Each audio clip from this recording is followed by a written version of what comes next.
What's going on, everybody? So I've been pretty crazy busy with trying to plan this project and make it happen and all that stuff. And I just wanted to make this video to kind of show you guys where I'm currently at with it.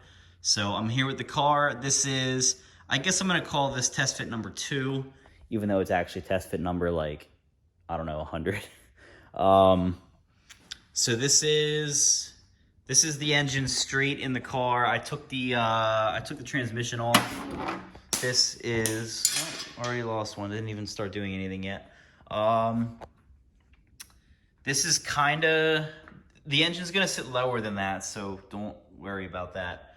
But I just kind of wanted to start lining things up because I wanted to see if there was anything else that I had to plan for. So it looks like the good news here is the old motor mounts, which are down there, that black piece that looks like it extends off of the frame there, that has to get cut off. And it actually looks like I might be able to build some kind of like pillow type thing that just sits like on top of the frame rail there. Here's the stock motor mount, just to kind of give you guys an idea what I'm talking about here. So those bottom two just bolted to the chassis, and that was really all there was to it for the stock mount. And well, I'm obviously not able to use those mounts because they're too tall. They're gonna put the motor actually right about where it is now, and I need this motor about let's have a look at the bottom here. I think I need it about 3 inches lower than what it currently is. So I need it 3 inches lower, and it's got to go about 3 inches closer to the firewall here. As you can see, I can kind of stick my hand there, and we don't really want that. We want this to be as close to the firewall as we can. The good news is I don't have to cut the firewall, and it's looking like I could actually, like I said a minute ago, fab up some motor mounts myself pretty easily, and then just have a shop kind of do their thing on the welding. I don't trust myself with welding when it's important, just because the power here isn't strong enough. I can't do it. This is my little machine here, and while she's really good, she's just not hot enough. So sorry, girl. Let's see what else we got here. The bad news is we're real tight over here on this side here.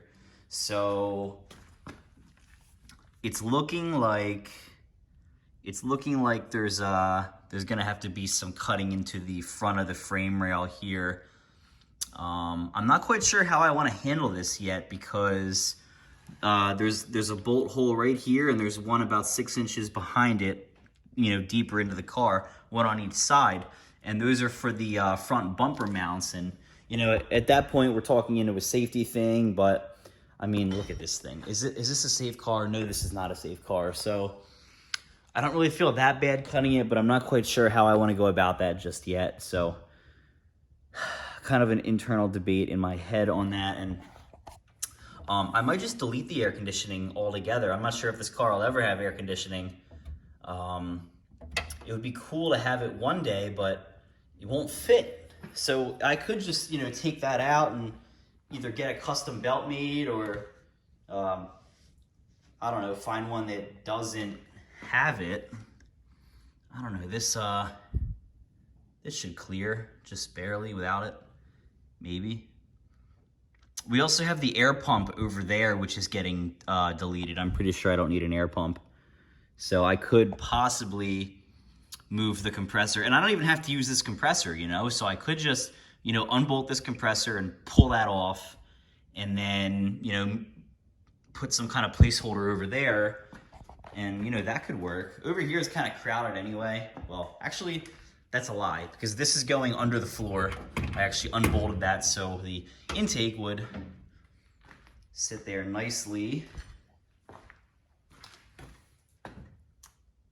And let's see what we got here.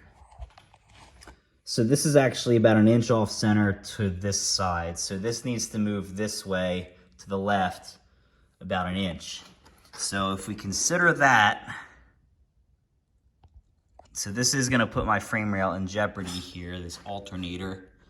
So what I might actually end up doing is relocating the alternator where the air pump was, and then just deleting the air pump, deleting that. I don't know. I mean, I clearly chose the hard path with putting this engine in a car. So I don't know what's, at this point, what's one more thing, you know? So there's definitely a decision to be made there.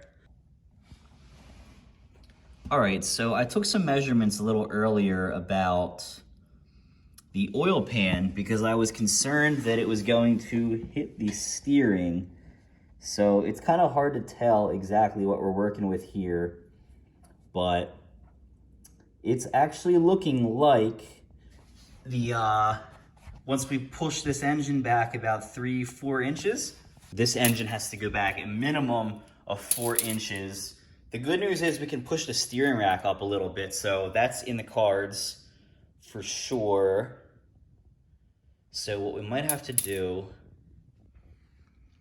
is, you know, bump this thing. I keep saying forward, I really mean back because it's going, you know, toward the firewall. All right, let's see what we got here. This head is closer to the back of the car. So this cylinder head is actually closer to the back of the car. So this is probably where we want to take our measurements. So it's looking like we have about 4.5 inches, a little bit less, to push the engine back, which is great. And remember, it's going to be lower as well. So I'm not really too worried about the clearance for the exhaust there. So that should all clear just fine. And I guess that's kind of the least of my concerns, isn't it? I almost tripped over a transmission. All right, guys. Well, thanks for watching this update on the V12 Bel Air project. I think the whole thing is going along pretty well, probably as good as it could given the circumstances. You guys might have noticed that the garage here is looking a little empty. I was kind of holding off on telling anybody, but I'm actually not staying here. So at the end of December, I'm moving out of here, and I'm not quite sure where I'm going yet. So I don't know when the next update you guys are going to see is. So fingers crossed I find something soon because I really want to start working on this full throttle. We'll see what we find, you guys. But thanks for watching. I'll see you next time.